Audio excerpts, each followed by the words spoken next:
नमस्कार दोस्तों, मैं राजीव गायवाला। शाम का लगभग 3 बज रहा है। आज जो मैं एक दूसरा चीज़ चालू किया हूँ उससे थोड़ा थोड़ा फ़र्क पड़ा है। मिल्क में सोयाबीन दाना जो है ना मंगवाया था, यहाँ पर तो बहुत ही महंगा मिलता है, लगभग 75 से 80 रुपये किलो ये चकवा खर खतवाहा चौक पे। मगर ये बेगूसराय ज़िला से मैं मंगवाया हूँ, मंसूर चक पड़ता है वहाँ पर। मैं वहाँ पे थोड़ा बहुत उपज होता है तेघरा उघरा में, उधर तो मैं गया नहीं था। इसके लिए 55 रुपये किलो में इधर से ही मंसूर चक जो है दुकान से मंगवाया हूँ। और मेरे यहाँ पे दुकान में लगभग 10 रुपये रेट टाइट ही बिकता है। हर एक चीज़, कोई भी चीज़ लीजिएगा 5 रुपये 10 रुपये किलो बढ़ा करके ही बेचा जाता है। जो भी दुकान वाले हैं वो लोग ऐसे ही करते रहते हैं। कोई भी चीज़ आप लीजिएगा कहीं पे कोई भी रेट, यहाँ पर में कुछ भी आपको महंगा मिलेगा। क्या होता है, दुकान में अगर सामान चला गया तो उसका रेट ज़्यादा हो जाए। जैसे मान लीजिए सेंटर में दूध ही देता हूँ, अगर मैं लेने जाऊंगा तो सबसे लो क्वालिटी का जो दूध रहेगा वो देगा 45 रुपये लीटर, 50 रुपये लीटर, और दही देगा 120 रुपये किलो।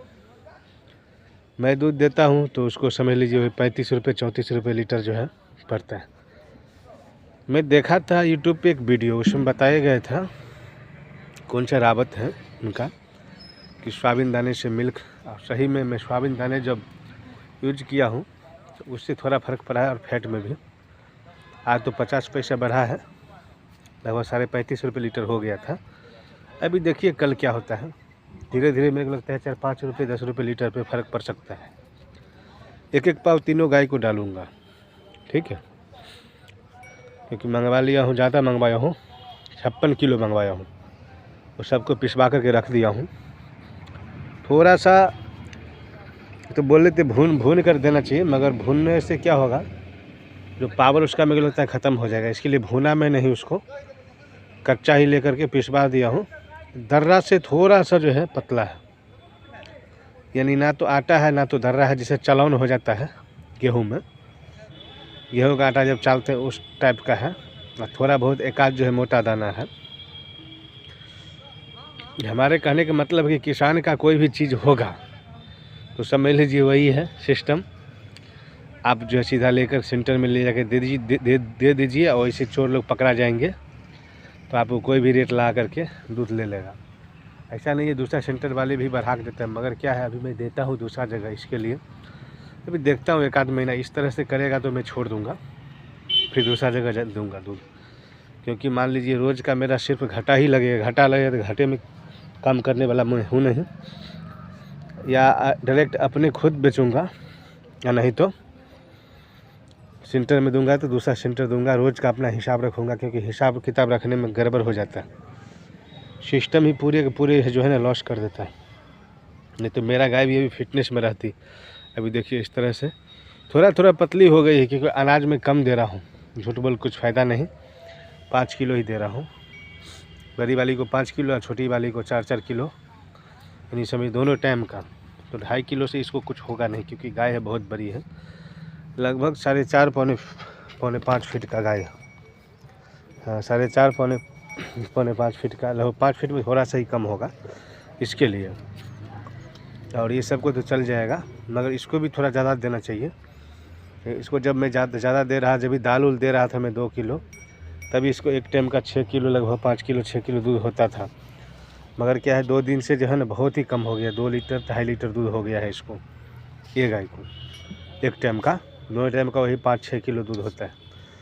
दोनों टाइम मिला करके 5-5.5 किलो पे आ गई है। और इसका बरकरार है, इसको जो है ना दूध उतना हो ही रहा है, 5.5-6 लीटर, कभी 7 लीटर हो जाता है।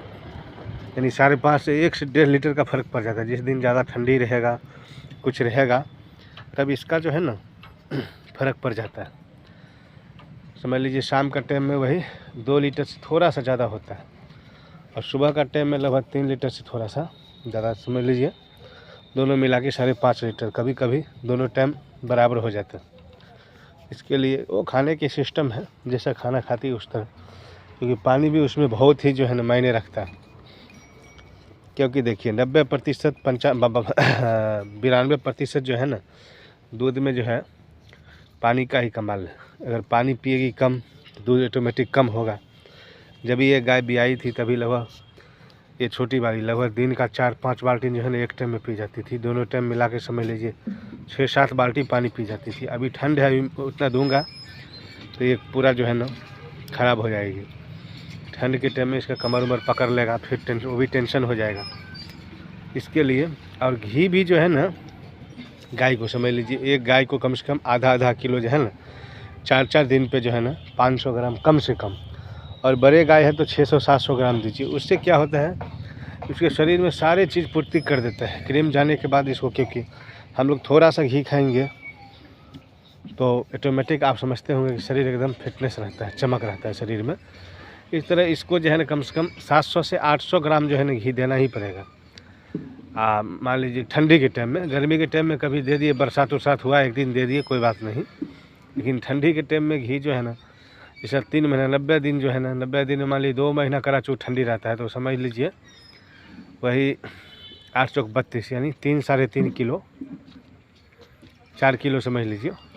4 किलो घी, 4 दूना 8 किलो घी। ठंड भर में 8 किलो घी अगर पिला देंगे आप गाय को, बहुत ही मस्त हो जाएगी। ठीक है, मगर क्या है, सब तो यहाँ पे खर्चा पे ही हो जाता है। जब खर्चा आपको, जब तक पैसा नहीं होगा तब तक आप क्या कर पाएंगे इसके लिए। और गाय का घी जो है ना गाय को नहीं पिलाना चाहिए, क्योंकि गाय का घी आप पिलाइए भैंस को, और भैंस का घी जो है गाय को पिलाइए। गाय के पिलाने से क्या होता है कि इसी गाय के घी में इसको नहीं पिला सकता हूँ, उतना फ़ायदा नहीं करेगा। और भैंस का घी अगर पिलाऊंगा इसको तो बहुत फ़ायदा करेगा। इसके लिए तो घी फिर खरीदना पड़ेगा। घी कम से कम 600 रुपये किलो है भैंस का, और मान लीजिए उसमें गाय का भी मिक्स रहता होगा, मगर क्या है दूसरे गाय का होगा तो चलेगा। और अपना गाय का घी इसी को पिला दूंगा तो उतना फ़ायदा नहीं कर पाएगा इसके लिए। और सब कुछ ठीक चल रहा है। देखिए डायरी अपडेट में हमारा आज का इतना ही है। अच्छे से आप लोग देखते रहिए, लाइक करिए, जो अभी तक सब्सक्राइब नहीं किए हैं वो भी कर लीजिए। थैंक यू, बहुत बहुत धन्यवाद। मैं राजीव गाय वाला।